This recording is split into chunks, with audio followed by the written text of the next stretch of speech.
बिस्मिल्लाहिर्रहमानिर्रहीम। अस्सलामु अलैकुम वरहमतुल्लाहि वबरकातुहू। यूनिक कॉलेज सेक्रेटरीट लोअर माल कैंपस की जानिब से प्रोफेसर मोहम्मद आसिम रज़ा आपकी खिदमत में हाजिर हैं। आज हमारा फर्स्ट लेक्चर है और हमारा जो टॉपिक है प्रिंसिपल ऑफ कॉमर्स का advantages and disadvantages of sole proprietorship, यानी कि वाहिद मलकियती कारोबार के फ़ायदे और नुकसान, ये आज का हमारा टॉपिक होगा। वाहिद मलकियती कारोबार के मुताबिक आप लोग जानते हैं कि ये एक ऐसा कारोबार है जिसका एक ही वाहिद मालिक होता है। एक ही मालिक कारोबार को चलाता है, वही उस कारोबार के तमाम अखराजात को और तमाम आमदनी को देखता है। तमाम एक्सपेंसेस वही पे करता है और तमाम इनकम्स वही रिसीव करता है। और ये जो वाहिद मलकियती कारोबार होता है, इसका मालिक क्योंकि एक होता है तो सारे का सारा मुनाफा उसी एक मालिक को मिल जाता है और जितना भी नुकसान होता है वो एक ही कारोबार के मालिक को बर्दाश्त करना पड़ता है। या एक छोटी सी मिसाल मैं आपको देता हूँ। अगर आप समुद्र में जा रहे हैं, आप एक किश्ती में सवार हैं, तो अगर आप किश्ती को खुद ही अकेले चलाएंगे तो आपको मेहनत करनी पड़ेगी और चप्पू के साथ काफ़ी हार्ड वर्किंग करनी पड़ेगी, मेहनत करनी पड़ेगी, वर्क हार्ड करना पड़ेगा। और आप अकेले ही उस किश्ती को चलाएंगे तो बहुत मुश्किल हो सकता है कि आप एक किनारे से दूसरे किनारे तक पहुँच जाए, क्योंकि आप अकेले काम करने वाले हैं ना। आप उस किश्ती को चलाने वाले अकेले हैं, बड़ी सख्त मेहनत करनी पड़ेगी आपको, ठीक है ना। तो वाहिद मलकियती कारोबार में यही है कि आप अकेले मालिक हैं, आपको सख्त मेहनत करनी पड़ती है। जिस तरह कश्ती चलाने वाले अकेले बंदे को कश्ती चलानी पड़ती है और चप्पू लगानी पड़ती है, बहुत सख्त काम करना पड़ता है। तो वाहिद मलकियती कारोबार की कामयाबी का राज अकेले वाहिद मालिक पर ही होता है। तो आइए शुरू करते हैं। सबसे पहले पहला पॉइंट है कि मेरिट्स हैं, फायदे। इनको एडवांटेजेस भी बोल सकते हैं, मेरिट्स भी बोल सकते हैं, एडवांटेजेस भी बोल सकते हैं। इसका पहला फायदा है इजी फॉर्मेशन। हम इस कारोबार को आसानी से बना सकते हैं, इसकी आसान इब्तदा होती है। हमें किसी किस्म की रजिस्ट्रेशन नहीं करवानी पड़ती। अगर हम बात करें जॉइंट स्टॉक कंपनी की, जो बड़ी बड़ी मुश्तरका सरमाया की कंपनीज होती हैं, उन कंपनीज को शुरू करने से पहले कानूनी फॉर्मेलिटीज़ करनी पड़ती हैं, लीगल फॉर्मेलिटीज़ करनी पड़ती हैं, फिर जाके वो बामुश्किल कारोबार शुरू होते हैं। और समटाइम जो बड़ी बड़ी जॉइंट स्टॉक कंपनीज होती हैं, उनको वर्किंग पोजीशन में लाने के लिए उनको शुरू करने से पहले एक साल में लग जाया करता है, ठीक है। रजिस्ट्रेशन उनकी करवानी पड़ती है, उसमें बहुत टाइम लग जाता है। तो ये वाहिद मलकियती कारोबार है, इसके लिए किसी किस्म की रजिस्ट्रेशन की लीगल फॉर्मेलिटी नहीं है। आप जब चाहें अपना बिजनेस जहां चाहें बआसानी शुरू कर सकते हैं। उसके बाद है पर्सनल इंटरेस्ट। इसको उर्दू में बोलते हैं ज़ाती दिलचस्पी, कि आपका जो अपना ये कारोबार है, आप क्योंकि इस कारोबार के बाद मालिक हैं तो आप इस कारोबार में दिलचस्पी लेंगे। आपको पता है अगर प्रॉफिट होता है तो सारा मेरा है, नुकसान होता है तो मैं अकेले नुकसान को बर्दाश्त करूंगा। तो लिहाजा आप दिलचस्पी लेकर मेहनत से अपने उस बिजनेस को कामयाब करने की कोशिश करते हैं। उसके बाद है क्विक डिसीजन, जल्द फैसले। आप जितने भी फैसले अपने बिजनेस के मुताबिक करते हैं, आपको किसी से मशवरा नहीं करना पड़ता। अगर हम बात करें पार्टनरशिप की बात करें, जिसमें दो या दो से ज़्यादा लोग मिलजुल के पैसे डाल के कारोबार शुरू करते हैं, उसे पार्टनरशिप बोलते हैं। और समटाइम मुनाफा सबका सेम होता है, समटाइम मुनाफा सेम नहीं होता। वो इंशाल्लाह जब आएगा तब उसकी बात करेंगे। अभी आपको सिखाने के लिए, समझाने के लिए बात कर रहा हूँ कि एक पार्टनरशिप का बिजनेस है, उसमें फर्स्ट करें 20 पार्टनर हैं, 20 शराकतदार हैं, 20 लोग हैं जो बिजनेस कर रहे हैं। अभी जो 20 लोग हैं, इन्होंने कोई भी फैसला करना है तो एक शख्स अपनी मर्जी से फैसला नहीं कर पाएगा, बल्कि 20 लोग इकट्ठे बैठेंगे, आपस में मशवरा करेंगे, डिसीजंस जो भी लेना होगा उस डिसीजंस के फायदे सोचेंगे तमाम फ़वाइद सोचेंगे और उस डिसीजन के तमाम नुकसान, तमाम पहलुओं को देखा जाएगा, अच्छे पहलू, बुरे पहलू, और बहुत ज़्यादा सोच विचार करने के बाद डिसीजन लिया जाएगा। लेकिन वाहिद मलकियती कारोबार में क्योंकि एक अकेला मालिक होता है, उसे किसी से मशवरा करने की ज़रूरत नहीं होती। जो भी फैसला करना होता है वो बआसानी जल्द फैसला कर सकता है क्योंकि वो अकेला मालिक है। तो ये इसका फायदा। उसके बाद है freedom of action. Freedom of action का मतलब होता है कि आपने जो भी काम करना है आप आज़ादाना काम कर सकते हैं। आपने जो भी मतलब कोई भी फैसला लेना है, अपने बिजनेस का कोई भी काम करना है, आप बआसानी कर सकते हैं। आप अकेले हैं, आप बआसानी कोई भी काम कर सकते हैं। ठीक है, फिर किसी से पूछना नहीं पड़ेगा, आपको किसी से मशवरा नहीं करना पड़ेगा। आपने जो भी बिजनेस के अंदर कोई भी काम करना है बआसानी कर सकते हैं। उसके बाद है बिजनेस सीक्रेसी। कारोबार में राजदारी जो है ना, कारोबारी राजदारी, वो यहाँ पर कायम रहती है। बात याद रखिए, हर बिजनेस के कुछ सीक्रेट्स होते हैं। अगर वो आवाम को पता चल जाए तो शायद वो बिजनेस बहुत जल्दी तरक्की नहीं कर सकता। और बाज़ ऐसे सीक्रेट्स हर बिजनेस के होते हैं कि अगर वो आवाम को पता चल जाए या लोगों को पता चल जाए तो गुमान है कि मार्केट में ऐसा बिजनेस तरक्की नहीं कर सकता। उसकी साख, उसकी गुडविल, उसकी रेपुटेशन डैमेज हो जाती है, वो बिजनेस तरक्की नहीं कर सकता। तो क्योंकि अकेला मालिक है, उसके मतलब जहन में, उसके दिल में, उसके दिमाग में जो राज है, उसके दिल में राज रहेगा, वो किसी के साथ शेयर नहीं करेगा। उसको पता होगा अगर ये राज मैंने शेयर किया, ये बात नहीं हुई तो मैं नुकसान में जा सकता हूँ। तो इसमें सीक्रेसी होती है। कॉन्टैक्ट विद कस्टमर्स, ग्राहकों के साथ राब्ते,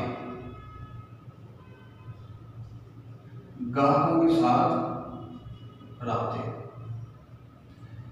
क्योंकि छोटा सा कारोबार होता है, गली वाले में भी खोल सकते हैं, और जो रोज़ाना कस्टमर्स आते हैं वो भी थोड़े से होते हैं, लिमिटेड कस्टमर्स होते हैं। तो उन कस्टमर्स के चेहरों से हमें आशनाई हासिल हो जाती है, उनके चेहरों को हम पहचानते हैं, तो जिसकी वजह से हमारा उनके साथ ताल्लुक बहुत बेहतर हो जाता है। और बात तो देखने में आता है कि ये जो सोल प्रोप्राइटर हैं 20-20, 25-25 साल से उसी दुकान पे बैठे हुए हैं, और उनके कस्टमर जो है फिक्स होते हैं, उनके गरीब मोहल्ले के मतलब लोग भी होते हैं, और वो उन वाहिद मलकियती कारोबार के मालिक के अलावा किसी के पास भी जाना पसंद नहीं करते। तो मीन्स के ग्राहकों के साथ ताल्लुकात और राब्ते बहुत मजबूत होते हैं। इस बिजनेस की भी खासियत है। उसके बाद है पर्सनल रिलेशनशिप। मेरे ख्याल से पॉइंट यहाँ पर कवर हो गया है। पर्सनल रिलेशनशिप का मतलब है ज़ाती ताल्लुकात। तो ये हमारा यहाँ पर पॉइंट क्लियर हो गया। तो ज़ाती ताल्लुकात बना के जाते हैं। अगर मैं बात करूँ तो अगर मैं अपने बचपन की बात करूँ तो हमारे मोहल्ले में 2 दुकानें थी वाहिद मलकियती कारोबार। अब यकीन करिए उन दुकानों को मैं पिछले तकरीबन कोई 30 साल से देख रहा हूँ कि वो दुकानें वहाँ पर कायम हो रही हैं, बल्कि उनका जो बिजनेस है वो बढ़ता चला जा रहा है। ठीक है ना, पहले छोटी सी दुकान होती थी, अब उन्होंने साथ में 3-4 दुकानें खरीद के दौड़ कर बड़ी दुकान बना दी। क्यों? क्योंकि वो एक ही मोहल्ले में बैठे हुए हैं, उस मोहल्ले के जितने भी लोग हैं उनको जानते हैं, उन्हीं से अपना सारा सामान खरीदते हैं। चावल, गंदम, जितने भी मतलब सामान वगैरह जो रोज़मर्रा की ज़रूरियात होती हैं वो सारा सामान उनसे खरीदते हैं, तो बड़ा अच्छा ताल्लुक बन जाता है।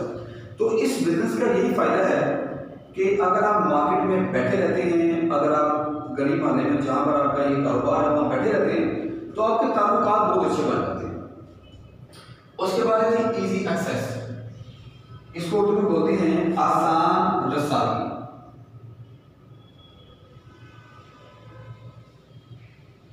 क्योंकि गली मोहल्ले में ये बिजनेस होता है और बात तो ऐसे सोल प्रोप्राइटर भी होते हैं कि जो आपकी ज़रूरत की चीज़ आपको घर तक भी पहुंचा देते हैं। तो इनके पास जाना बहुत आसान होता है, गली मोहल्ले में बैठे होते हैं। जैसे एक छोटी सी मिसाल देता हूँ, आप लोगों ने मोबाइल फ़ोन लेना है। मोबाइल फ़ोन लेने के लिए या तो आप हफीज सेंटर जाएंगे या हारूट चले जाएंगे या अपने घर से दूर किसी ऐसी मार्केट में जाएंगे जहाँ से आपको अच्छा और सस्ता मोबाइल फ़ोन मिल सकता है। ठीक है, इसी तरह लैपटॉप लेना हो, कंप्यूटर लेना हो तो आपको अपने घर से फासला तय करके जाना पड़ेगा। तो ये जो सोल प्रोप्राइटरशिप होती हैं, इनके ये जो बिजनेस होते हैं, ये गली मोहल्ले में पाए जाते हैं। आपको कोई चीज़ चाहिए, घर से निकले, साथ वाली गली में जाएं, सामान खरीद के वापस आ जाए। तो इनके पास हमारी रसाई आसान होती है, आसानी से हम इन तक पहुंच सकते हैं। उसके बाद लेस पब्लिसिटी कॉस्ट। आपकी इश्तिहारबाजी की जो कॉस्ट होती है ना, इश्तिहारबाजी की कम लागत, मतलब जो एडवर्टीजमेंट कॉस्ट आपकी होती है ना, इश्तिहारबाजी करनी है, पब्लिसिटी आपने करनी है, वो इसमें कम से कम होती है। क्योंकि आप एक ही जगह पर बैठे हैं, लोग आपको ऐसे जानते होते हैं, बल्कि इसमें ज़रूरत पड़ती नहीं है पब्लिसिटी करवाने की। शायद ही कोई बहुत कम लोग होंगे तो पब्लिसिटी करवाते होंगे, लेकिन मेरा नहीं ख्याल कि यहाँ पब्लिसिटी की जरूरत पड़ती है आपको। अगर हम बात करें दूसरे बिजनेस की, जॉइंट स्टॉक कंपनी की अगर हम बात करें, पार्टनरशिप की बात करें, तो उनमें किसी हद तक ज़रूरत पड़ती है। बल्कि अगर मैं बात करूँ जॉइंट स्टॉक कंपनी की, मुश्तरका सरमाया की कंपनी की बात करूँ, इंशाल्लाह अगले असबाब में आप उनको सीखेंगे। तो जॉइंट स्टॉक कंपनी में पब्लिसिटी कॉस्ट लाखों करोड़ों तक बात पहुँच जाती है। न्यूज़पेपर में ऐड चलाया जा रहा है, फिर जगह जगह बड़े बड़े बैनर्स लगाए जा रहे हैं, होर्डिंग्स लगाए जा रही हैं, रेडियो टेलीविजन पर अपने इश्तिहार दिए जा रहे हैं। इनकी कॉस्ट बहुत ज़्यादा हो जाती है, लाखों और करोड़ों तक की बात इनकी कॉस्ट पहुँच जाती है। तो वाहिद मलकियती कारोबार में ये फ़ायदा होता है कि आपकी जो इश्तिहारबाजी की लागत होती है, जो कॉस्ट होती है, वो तकरीबन ज़ीरो होती है। इसमें माउथ कैंपेन चलती है, आप सिर्फ और सिर्फ अपना ताल्लुक बना लेते हैं और उसी ताल्लुक की बेस पर आप मार्केट में बैठे रहते हैं। ठीक है, उसके बाद देखिए इजी डेफिनेशन। इसका मतलब होता है आसान खात्मा। अगर आपने अपना काम बंद करना है तो आप आसानी से अपना काम बंद भी कर सकते हैं, अपने बिजनेस को वाइंड अप कर सकते हैं, ख़त्म कर सकते हैं। अगर हम बात करें पार्टनरशिप की तो आसानी से काम खत्म नहीं होता। अगर हम बात करें जॉइंट स्टॉक कंपनी की तो एक जॉइंट स्टॉक कंपनी को बंद करने में कई कई महीने लग जाते हैं, बार एक एक दो दो साल भी लग जाते हैं। ठीक है, बोर्ड ऑफ डायरेक्टर्स की मीटिंग होगी, उसके बाद लिक्विडेटर आएगा, वो तमाम एसेट्स की वैल्यूएशन करेगा, जिन जिनको पे करनी है लायबिलिटीज, उनके लायबिलिटीज को देखेगा, फिर मार्केट में वैल्यू लगाएगा हमारे एसेट्स की, एसेट्स को बेचा जाएगा। यानी कि उनके काफ़ी लंबे मामला होते हैं अगर किसी कंपनी को बंद करना हो तो आज आपने बिजनेस बंद करना है, बिजनेस बंद करके बात खत्म हो बस। उसके बाद पॉइंट है फ्लेक्सिबिलिटी।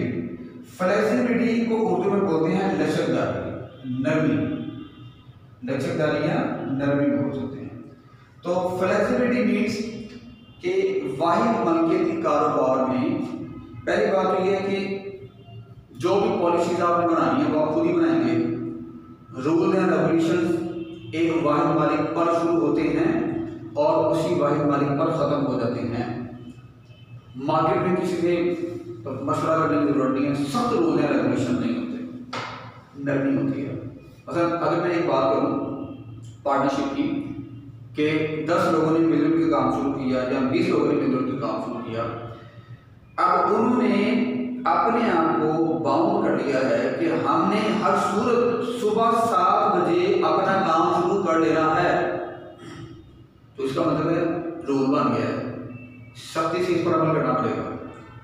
ठीक है, अब सख्त सर्दी है, बारिश का मौसम है, आपको हत्तुल इम्कान वक्त की पाबंदी करने की ज़रूरत होगी, क्योंकि एक रूल बना लिया गया है। लेट आने पर इतना जुर्माना किया जाएगा, इतनी सैलरी में रिडक्शन लग सकती हैं। ठीक है ना, तो ऐसे मामला मतलब होते हैं। तो यहाँ पर आप अकेले हैं, किसी किस्म की सख्ती नहीं है, तमाम रूल्स एंड रेगुलेशन आप अकेले मालिक पर शुरू होते हैं और अकेले मालिक पर ख़त्म हो जाते हैं। उसके बाद है सेविंग्स इन बिजनेस एक्सपेंसेस, कि यहाँ पर कारोबार के खर्चे कम से कम होते हैं। अगर हम दूसरे बिजनेस की बात करें, पार्टनरशिप की बात करें, तो एक ऑफिसर होता है जिसको हम बुलाते हैं, तकरीबन 1 साल बाद बुलाते हैं, उसे बोलते हैं ऑडिटर। वो हमारी बुक्स ऑफ अकाउंट्स को एग्जाम्स करता है, हमारी बुक्स ऑफ अकाउंट्स को चेक करता है, उसको फिर हम फीस पे करते हैं। लेकिन ये ऑप्शनल होता है पार्टनरशिप में।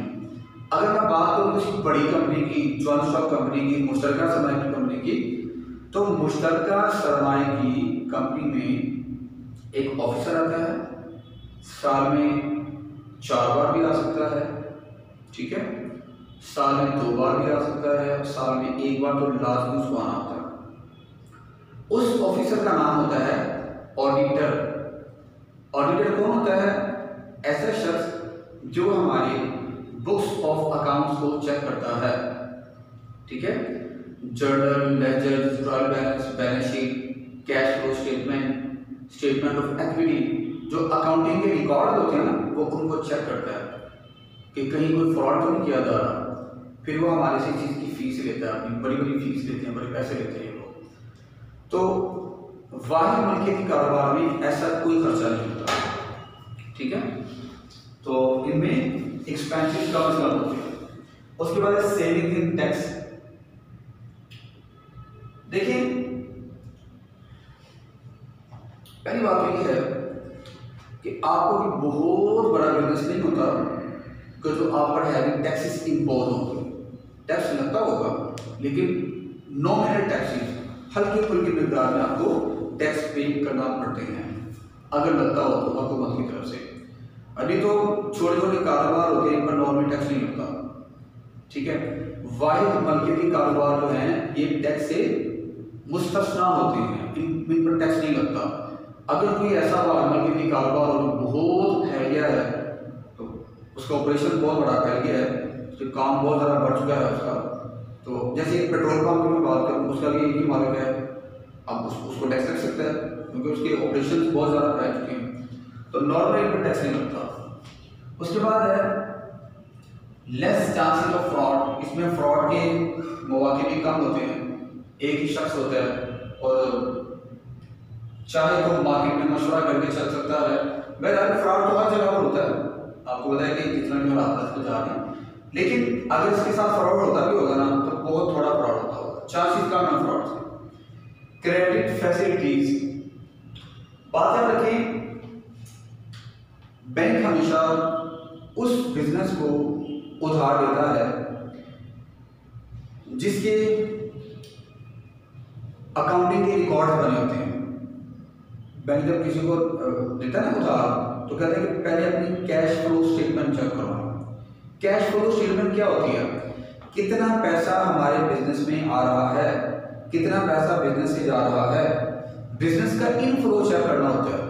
बिजनेस की फ्लो स्टेटमेंट देखनी, कितना कैश इनफ्लो है, कितना कैश आउटफ्लो है, फिर उसको देखते हुए कोई भी बैंक आपको कर्जा दे सकता है।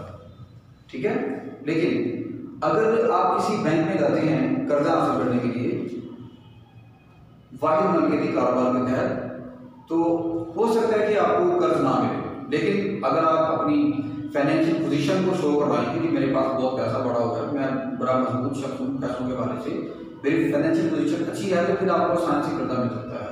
आपको अपने रिश्तेदारों से, अजीजों कारों से, जो आपको जानते हैं वो आपको आसानी से कर्जा दे सकते हैं। तो ये इसके फ़ायदे थे। इसके फ़ायदे मैंने आपको बता दिए 15, बुक में तो 25 लिखे हुए हैं, आप कोई से 12 कर सकते हैं। तो अब हम बात करते हैं इसके डीमेरिट्स की, नुकसान की। शॉर्टेज ऑफ कैपिटल, पहले इसका नुकसान है कि सरमाया थोड़ा होगा, तो जाहिर बात है सरमाया थोड़ा होगा तो बिजनेस बहुत ज़्यादा इफेक्टिवली आप रन नहीं कर सकते। उसके बाद है अनलिमिटेड लायबिलिटी। अनलिमिटेड लायबिलिटी का मतलब होता है गैर महदूद जिम्मेदारी। अब गैर महदूद जिम्मेदारी का मतलब क्या होता है? देखिए, एक होता है आपकी लायबिलिटी एक हद तक है, मतलब आपने किसी कारोबार में 100 रुपये लगा दिए, अगर आपको नुकसान होगा ना तो 100 रुपये का होगा, 100 रुपये से ज़्यादा नुकसान नहीं हो सकता। आपने किसी बिजनेस में 100 रुपया लगाया और आपको पता है कि मेरा नुकसान जो है ना 100 रुपये तक ही है, तो ये हद का ही होगी, इसको कहते हैं महदूद जिम्मेदारी। लेकिन आपने एक कारोबार 100 रुपये से शुरू किया, अब आपने इस कारोबार को चलाना है, हो सकता है कि आपको कल को 100 रुपया लगाने के बाद 120 का नुकसान हो जाए तो आपको बर्दाश्त करना पड़ना है, या आपको 150 का नुकसान हो जाए, तो आप क्योंकि कारोबार के मालिक हैं तो आपका जो नुकसान है वो बात का बहुत ज़्यादा भी हो सकता है। एक जो मतलब हद होती है ना, उस हद को क्रॉस नहीं कर सकता है। आप एक छोटी सी दुकान की है, दुकान में अल्लाह ना करे आग लग जाती है, आपका सारा माल तबाह और बर्बाद हो जाता है, तो आप दुकान को भी ठीक करवाएंगे और सारा माल भी थोड़ा लेकर आएंगे, तो आपने जितनी इन्वेस्टमेंट की हुई है हो सकता है कि आपका नुकसान उस इन्वेस्टमेंट लेवल से भी ज़्यादा बढ़ जाए। तो इसमें ये बहुत बड़ा एक नक्स है, बहुत बड़ी खराबी है, बहुत बड़ा डिमेरिट है कि इसकी जो लायबिलिटी है वो अनलिमिटेड होती है। और ये एमसीक्यू में अक्सर आ जाता है, आपने इसको याद करना है कि वाहिद मलकियती कारोबार में जो जिम्मेदारी है वो गैर महदूद होती है, यानी कि अनलिमिटेड होती है। डिपेंडेंट ऑन ऑनर, मालिक नहीं होगा, अगर स्किल्ड पर्सन होगा उसमें खसूसियात पाई जाती होंगी बिजनेस को चलाने की, तो बिजनेस चल जाएगा वरना नहीं चलेगा। अगर मालिक अच्छा नहीं है ना, स्किल्ड पर्सन नहीं है, तो अच्छा कारोबार भी नहीं चल सकता। उसके बाद है डिफिकल्टी इन क्रेडिट, जैसे कि मैंने आपको यहाँ पर बताया कि रिश्तेदारों से अजीज और कार से तो कर्जा मिल सकता है, वो आपको जानते हैं, लेकिन बैंक उस वक्त कर्जा आपको देगा जब आपकी फाइनेंशियल पोजीशन अच्छी होगी। और अगर आपकी माली हालत अच्छी है, आप अकाउंटिंग के रिकॉर्ड को शो करवाते हैं, अपनी कैश स्टेटमेंट दिखाते हैं कितना कैश मेरे पास आ रहा है, कितना जा रहा है, तो बैंक आपको फ्री कर्जा देगा। तो बहुत मुश्किल होती है वाहिद मलकियती कारोबार को बैंक से कर्जा हासिल करने में। उसके बाद लैक ऑफ स्किल्ड पर्सन, जो पढ़े लिखे और काबिल लोग होते हैं ना, वो यहाँ पर बहुत काम होते हैं क्योंकि उनकी सैलरीज अफोर्डेबल नहीं होती। काबिल जो लोग होते हैं ना, पढ़े लिखे लोग होते हैं जिनके पास स्किल्स होती हैं, मुख्तलिफ किस्म का शऊर होता है, वो लोग काम होते हैं हमारे पास, जैसे इंजीनियर्स हो सकते हैं या मैकेनिकल काम करने वाले लोग हो सकते हैं, क्योंकि इनकी सैलरीज पे करनी पड़ती है, जिसकी वजह से बिजनेस बहुत पीछे रह जाता है। इनइफेक्टिव डिस्ट्रीब्यूशन ऑफ वर्क, इसका मतलब होता है कि काम की तकसीम जो है ना वो इतनी अच्छी नहीं होती। एक ही मालिक है, अकेला कारोबार का मालिक है, और कभी वो मार्केट में जाएगा सामान खरीदने के लिए, कभी वो दुकान पे टाइम देगा, कोई भी एमरजेंसी होगी उसको जाना पड़ेगा। तो एक ही शख्स है, उसने दुकान को भी देखना है, अपने बिजनेस को भी देखना है, उसने मार्केट को भी देखना है, उसने अपने घर के मामला को भी देखना है। तो एक ही शख्स अपने कामों को डिवाइड नहीं कर सकता, उसके लिए बहुत मुश्किल हो जाती है। उसके बाद है कॉस्ट ऑफ प्रोडक्शन। ये तो आप जानते हैं कि ये एक मार्कर मेरे पास मौजूद है, अगर मैंने एक ही मार्कर खुद बनाना होगा ना तो मुझे एक्सपेंसिव पड़ेगा, महंगा पड़ेगा, इसकी कीमत मुझे ज़्यादा पड़ेगी। लेकिन मेरे पास पूरा प्लांट लगा हुआ है, मैं लाखों करोड़ों ऐसे मार्कर बनाता हूँ, तो फिर हो सकता है कि ये मार्कर मुझे 10 रुपये का पड़े, मैं मार्केट में 30, 40, 50 का भी सेल कर सकता हूँ। तो जब आप एक चीज़ बनाते हैं ना, थोड़ी चीज़ें बनाते हैं, उनकी कॉस्ट आपको ज़्यादा पड़ती है। जब आपने बहुत ज़्यादा चीज़ें बनानी होती हैं, पूरा प्लांट आपने लगाया होता है, फिर वो चीज़ आपको बड़ी सस्ती पड़ती है। तो वाहिद मलकियती कारोबार छोटे लेवल का होता है, इसमें चीज़ें महंगी पड़ती हैं, कॉस्ट आपकी ज़्यादा होती है। एंटायर बर्डन ऑफ लॉस, नुकसान का सारा जिम्मा अकेले मालिक पर होता है। प्रॉफिट जब उसका होगा तो नुकसान उसका ही होगा। नॉट ड्यूरेबल, ये ऐसा कारोबार है जो बहुत लंबे अरसे तक नहीं चलता। हाँ, अगर आप मार्केट में किसी जगह बैठ गए हैं तो बहुत देर तक भी चल सकता है, लेकिन अक्सर देखने में आया है कि लोग काम शुरू करते हैं तो वो काम मतलब हिम्मत हार जाते हैं, वो काम बंद कर देते हैं। हालांकि कहते हैं कि जब आप कोई बिजनेस शुरू करते हैं तो शुरू में आपको लॉसेस बर्दाश्त करने पड़ते हैं, फिर एक वक्त ऐसा आता है कि आपका कारोबार जो है अपने खर्चे बर्दाश्त करना शुरू कर देता है, जिसको इंग्लिश में ब्रेक इवन पॉइंट बोलते हैं। ठीक है, जितनी कॉस्ट है उतनी आपको प्रॉफिट हो रही है, बिजनेस अपने खर्चे उठा रहा है, फिर बहुत देर बाद जाके 2-3 साल बाद जाके आप प्रॉफिट कमाने की पोजीशन में आते हैं। लैक ऑफ पब्लिक कॉन्फिडेंस, क्योंकि आप अपने अकाउंट्स को पब्लिश नहीं करते हैं।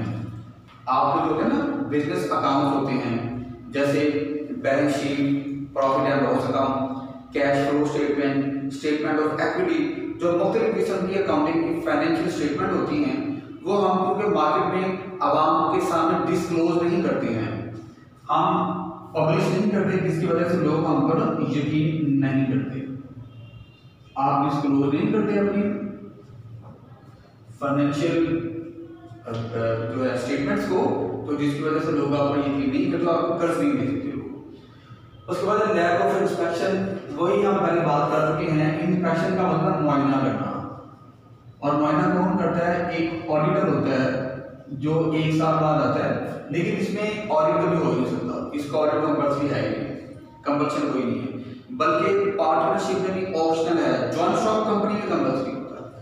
तो ये नहीं है इसमें चेकिंग वाला मामला नहीं है, एग्जामिनेशन वाला मामला नहीं, और आखिर है कंटिन्यूटी, ये बिजनेस ज़्यादा देर तक कायम दायम नहीं रह सकता।